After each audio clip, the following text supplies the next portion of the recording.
interview with Livia Deutsch. This is tape number 4. So you were describing your experiences in Auschwitz. Like I said to you, I mean, the lack of water I remember as a torment. And after, it was summer. The nights were cold, but the days were hot. During the day, we were just sitting outside on the grounds, either standing up well. That's another story. When you get up in the morning, God knows why we had to be up when it was still dark in the summer. Figure how early we got up. It was cold, and we had to huddle together just for a little. Our bodies kept us warm till they lined us up. That was the sail up for the counting. And it was so important to be ready for this sail appel that girls, 5 girls had to stick together. Otherwise, if you were a single or 2 or 3, you get pushed around and just as well beaten around too. So we already formed a group of 5. Me, my sister, my first cousin, who happened to be in our town when we were deported, and she stood with us and came to the same place we were together. But we needed 2 more girls, so 2 more girls from Kecskemét, from my hometown, joined us, and we were 5. So each time that whistle blew for a Zielapel, there we were 5 of us, and we took our place in that line, and nobody moved you if you were 5, if you stood in the right place. But if you were 1 or 2, or you were late or what, then you had to fill out. Then it was with, with great difficulty, not great, but with a good source of pain to you if you weren't. So this is one thing we got pretty fast to be 5. The water it was a horrible thing. Okay, during the morning, they right away gave us, I think, they brought in coffee, black coffee, some ersatz coffee. I don't know how they gave that out. Also the same thing, 1 pot full for 5 to share it. But we had to use it to wash our hands. We were Orthodox girls who in the morning washed their hands. So unfortunately, most of the coffee we used to wash our hands and your eyes, because that's the first thing you do in the morning, wash your hands and your face. And I think back and I said, why didn't we just gulp it down? I don't know. But in the morning, you weren't that thirsty. So what happened is, from time to time, they would bring in a truckload of water, and they had a big, huge iron vat someplace in the camp.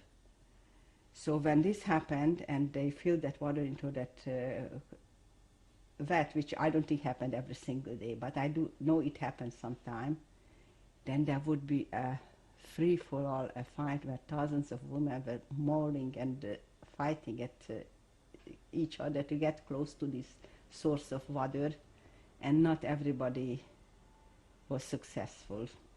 And I just had to develop this time a trick of my own. I just went down on all fours and just crawled. I didn't care whom I got out. I had to go next to that vat, and I had to drink from it. So I would fight and claw my way close to it. And somehow I realized that from the ground I could do it somehow better. So I would crawl up to this, pushing everything out of my way, then stood up. Of course, I had nothing to drink with, and they were standing there, but everybody was reaching out with whatever they had, they wanted. So I would grab a cup and fill it and drink it, and then hand it back to the person. Then I went up to the onto the next or the third person, and this is how I got my water whenever it was around. And my poor sister, who was not that way, she was more decent person, and she didn't know how to push and fight. Many times she was left without water. After I was finished, then I went looking for my sister, and found her without, she never made it to the thing. Also, after a while, they would permit you to go up to this vat and get some water. And after a while, of course, they wanted to put an end, and then they came out with their sticks or whatever, and they started beating and chasing everybody away. This is how things were done in Auschwitz. In fact, once we got a job in Auschwitz. The Stubdis, this is a person who has to clean the barrack, needed somebody to carry water. Why? Because for that they provided water to wash the floors in the barrack. When you went outside, they had to wash the floors. They had to carry, somebody had to carry a couple of pails full of water. And each time they needed help like that, they had to select somebody, and people didn't want to do any kind of work or whatever. Or she selected us once. I don't know how we got into this, but we did it. We went with Stubdis, and we filled our pails and brought water into the barrack from that water tank. That was you and who else? Or the five of us, we didn't go anywhere if it wasn't the five of us. You The remember five who of the other us. four were? My sister, my cousin, and two girls. One was Edith Popper, and she's the daughter of the rabbi. The other one was Maria Schumann. Now, who is Maria Schumann? She was a Jewish girl. She had such a German name, and she looked completely German too. She was a girl from one of the small villages in the northern part of Hungary who came to Kecskemét and took a job as a house helper because she came from a very poor family. She lost her mother, so anyway, she was totally alone, and she needed, so she attached herself to us, and she became our fifth in the group. Who was the fifth? This Maria I think you mentioned four, I think. No, it had to be five. Your The fourth one was me, my sister, my cousin. Right. Then Edith Popper, who's the daughter of the rabbi, actually, with whom we were very friendly yet from home. And then this Maria Schumann, whom we knew because she was one of the... She was in Kecskemét. She too was deported from Kecskemét. And so she had no one at all either. What was your cousin's name? Hella, I would say Helen Gross. My mother's family name is Gross. Her name is Helen Gross. So we went to carry this water, and we made a deal with her that if we bring in this water, I don't know, each of us a pail or what is 5 pails of water that she needed to wash the floor, she should give us in a bowl water to wash ourselves. And she went for it. So after that we had one bowl of a little wash basin, if you can imagine that. I would call it a bowl. A bowl of, she would hand out through the window of that barrack, us a bowl of water, and the five of us washed it, and we thought that it was wonderful because we had a little water to wash ourselves. This was the stage of the water. Okay, what else was? A lot of time I found myself being an observer, sort of, in Auschwitz. It was something so clear to me then that I said, when I get out of here, I shall be able to recall every single day what happened here. I could recall for the first few weeks, definitely, every single day whatever occurred. Do you think that you created some distance between yourself and your surroundings by being an observer, and that maybe helped? Or I don't know. I sometimes had the feeling, how is it possible that sometimes I saw these German officers would walk through the camp, and then I said, oh, they probably will see me and think this is not the person to be here, and they will let me out and send me home or something. I did have, but it didn't happen, but I did have this feeling. Being observers was just a thing I did. For example, we was in a block, in the barrack that we were kept in. Next to it was one called the Revier. This was its infamous Revier. This was not a big Revier on Auschwitz, but every camp had, every department, every lager had its Revier. And in the Revier they had all kinds of Jewish women, and Jewish doctors, some Jewish nurses, whatever. Nothing else they had there, but they took in dutifully people who got sick, got taken into the Revier. And there was one German, not an officer, but some kind of a summit. He was a soldier, and he was in charge of this barrack. He was not no officer either. Maybe 100%. How do I know it? Because you could see on their clothing. You could see who was an officer and who was not. He was just a German, an SS soldier who was in charge of this barrack, and I'll come to it later. Do you know what his name was? No, I don't. But I want you to know, I had witnessed a thing that I don't know if anyone ever will believe it, but it's true. A person could be so cruel, and that his entire face went into a total change. Basically, when he was going around, he looked like a person, a human being. What happened in Auschwitz, occasional groups of men were led through our camp because they did some kind of work.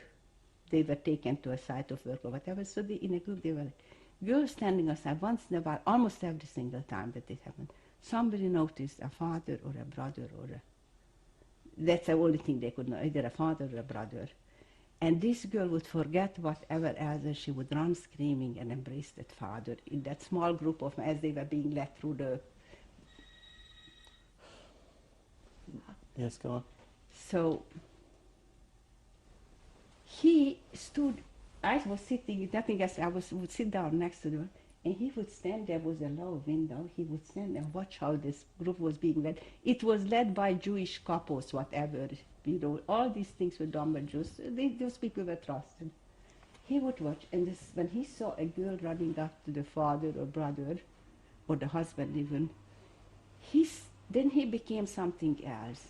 He became the devil or the Satan itself. This face was completely distorted, but completely. Such ugliness, such hate, that was a totally different.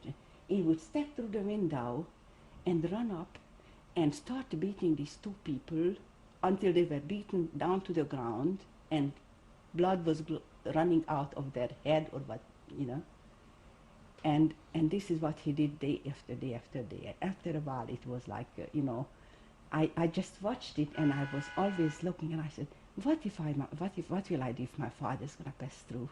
Because at that time, I didn't believe that my parents were killed. I would question myself, will I run up knowing that this is what happens to you or not? This is the kind of things I would torture myself with. And I was fascinated enough to watch this going on, and I witnessed one such heroism. There was a girl, there were girls also in position. She was not a couple, she was more of a messenger's type of, a very pretty girl. She had nice, I don't know if she had nice clothes or she had striped clothes, but she certainly had nice hair, and she was familiar. She was already privileged to go from camp to camp with messages or why was that? whatever. Why was that? She became a trustee. She became one of the Jews. All the ugly, all the bad things in Auschwitz were done mostly by these trustees. Not bad things. I mean, all the work of the Germans, all this lining us up for an appel or sending us or taking us, or little messages across one camp to the next. There were no telephones there. Sometimes they had to send a message. It was done by certain messengers, Jewish girls who were trained, who were accepted, that they were trusted to do this job. Was that the same as being a capo, or not the same? The thing? capo was specially to do the cruel jobs. Okay, the jobs they were ready to raise a whip and beat and. So what was the name given to a girl like this? Schreiberin.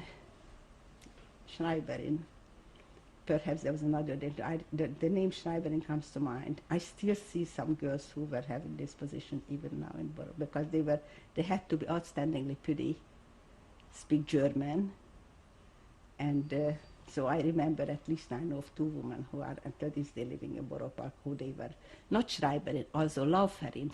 Okay, you know what Lauferin means? Runner. Oh, okay, now I realize. There were Schreiberins too, but that was something else. They were Lauferins, and they run. This girl, for some reason, happened to be there, and she stepped in, when she saw him, this German sanity man, I don't know what exactly said. She stepped in front of him and stopped him from doing it, and she took such a hit on her head that he cracked her brain open, but not that badly, because she wasn't killed, and she stopped him in this one occasion. And this was a tremendous heroic thing for her to do. And then for this she went around and she had a big bandage on her forehead, and then everybody ran up and commented her, and she just brushed it off. She didn't want to make a fuss of, because I don't know, because she probably didn't do this. I don't know what made her do this, but I had witnessed this thing happen once. So I had seen how a person could be so cruel, inhuman, how a person that had no reason to be that way, just out of hate, he would change himself into a murderer. And also I can see a person sometimes risking her own life because she couldn't take it anymore, or some such thing, such reason. Were you given a number at Auschwitz? No, we were totally undocumented. If you want to know something about it, what does it feel like to be totally, but totally nothing anymore? You have no papers, no name. You do not exist for all practical purposes. We no longer existed for anything or any reason. There was no name, The only thing they made sure is that the numbers were right. That's why they counted morning and night, and maybe the middle of the day too. If they had to have as many people, then there was as many people as there has to be. And So how were you kept account of it all? You were in the camp. just by numbers. That was the job of the Blokova. Blokova, it was called a Blokova, the person she was given, if she was given, I don't know what, if she was given 500 people, I don't know how many they pushed in. And it was her responsibility? Her responsibility, there should be 500, because once we are lined up and count and everything, then a German Aufseherin, a woman commandant, would come by and count. Then count by 5 and check the numbers. It should be right. Naturally, if somebody was sick, was taken to the revier, and or if somebody died. That's another thing. Some people died. That was also right next to our barrack. How would they know if people were missing or if they died? Well, the numbers, just total the numbers, just the numbers. I mean, how would the Germans know? Well, that's what they had Schreiberins for. They kept of this. They kept but counting. Out, they had people with numbers. Earlier, people whom they got Auschwitz, they tattooed and numbered them. But we were not documented at this point. That's what I'm just wondering. the numbers, no. And if someone was missing, what would happen? Or that didn't happen? well, no one could get away, but sometimes they would get. Then we would just have to stand there a couple of hours until they straightened it out. As where I was, nobody ever missed because they couldn't get any fast. Sometimes our girls ran off to the other barrack if she was supposed to be here and went to the. If I was in 5A and somebody had a relative in 8 or 9, she figured I'll stay with the relative, which is pretty normal thing to do. Then it wouldn't match right, so that's why they probably needed hours. Then they would just drag people wherever, whatever Blokova saw that she had 5 extra people or 3 extra people and somebody was short. Then you went, then they sent over 2 girls to a place where they needed them. They just looked for numbers.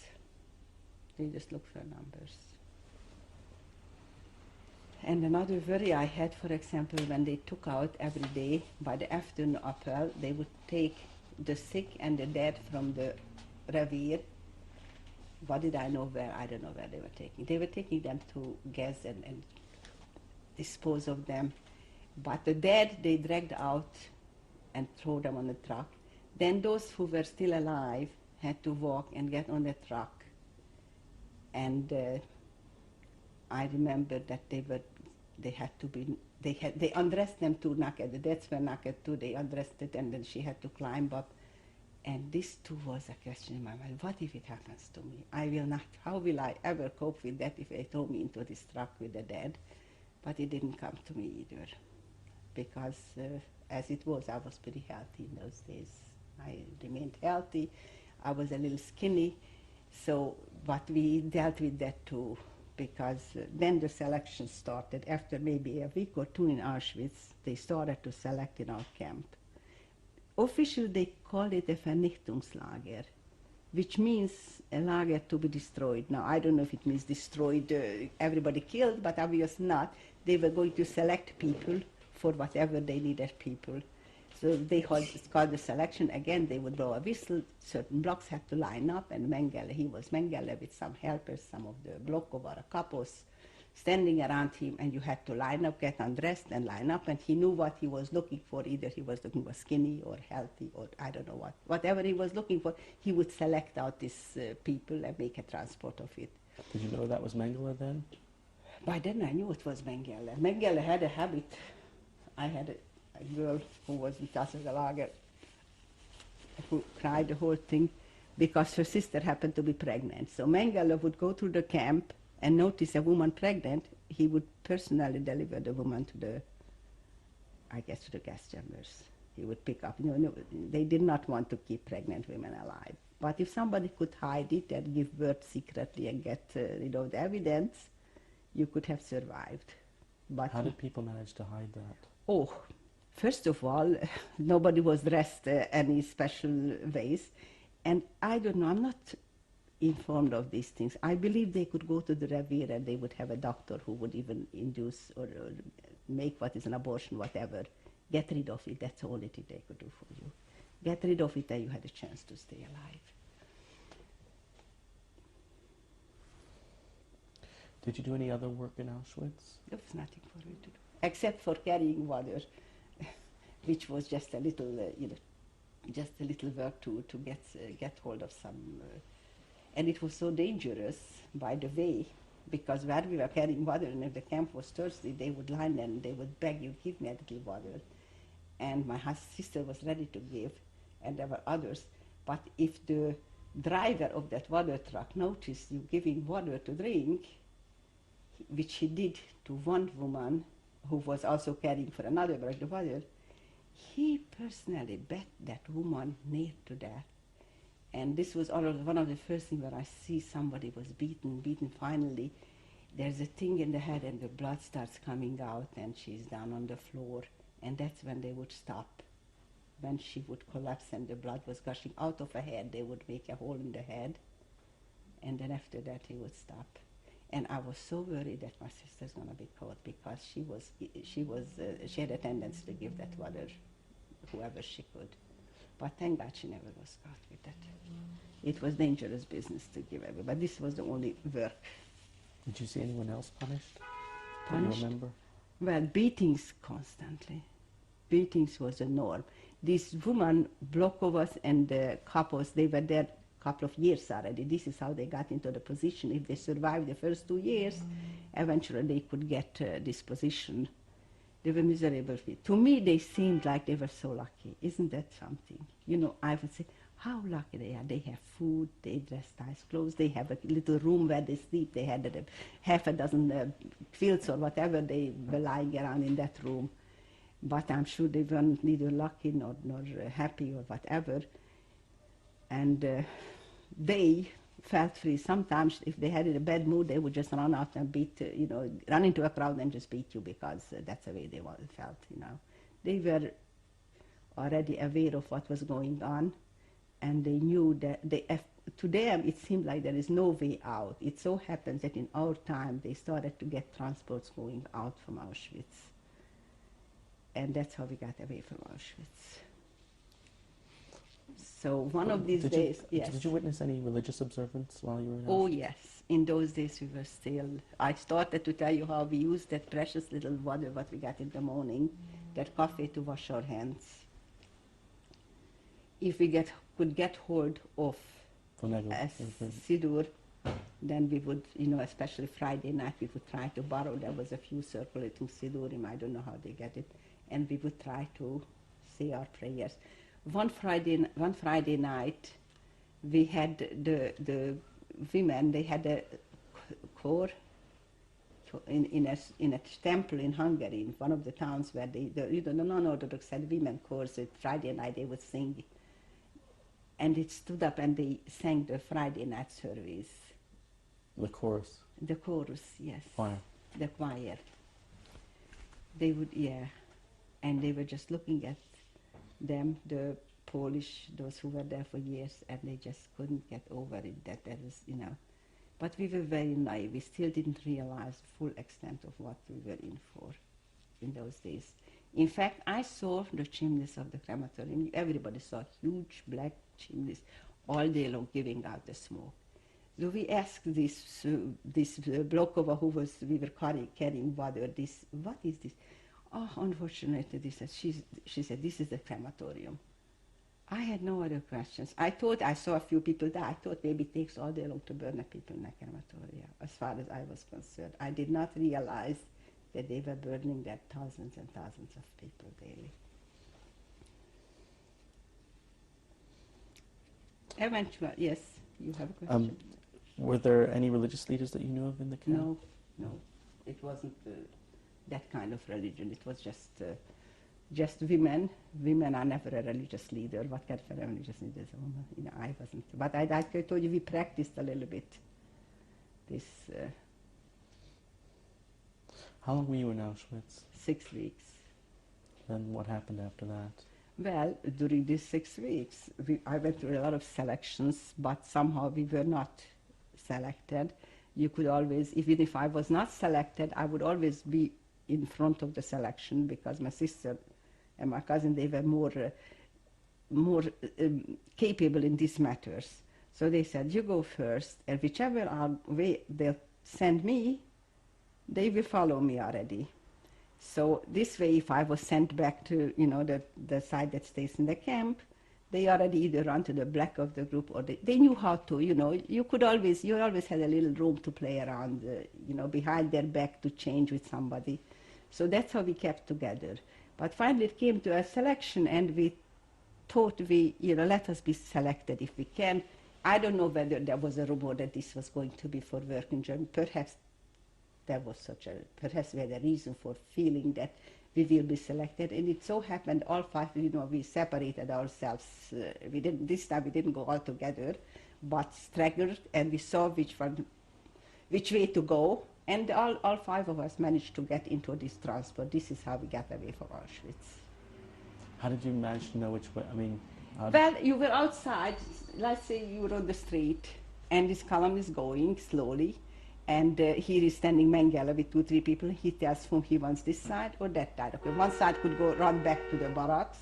The other side has to step behind him and wait there because you are selected to whatever he was selecting. The people who were selected would stand behind him. That's how we knew it. But you could see it was done in the daytime. It was done outside, and you could see what it was. So, with a little manipulation, we were able to keep together. And when in this selection, somehow we were able to get into being selected, all of us. Was there some kind of trick you had to trying to always be selected the right way, to stay free? Well, first of all, you never knew what was right or wrong, actually. There were people who did anything to remain in Auschwitz and not to be selected, because sometimes they said this transport went straight to the crematorium. Or they did for experiment. They did, some transports were special selected and they took their blood or things like that. There was rumors, but it was true rumors, okay? It was only rumor because we just heard it by the grapevine, but very true rumors. Not every transfer made it into Germany. He had different reasons for selecting transfers. There were some girls who were kept locked up and under terrible circumstances after a selection. So this is why not every selection led you out, but somehow this selection we were in was the selection. That's how we got out of Auschwitz eventually. It was on a Saturday morning.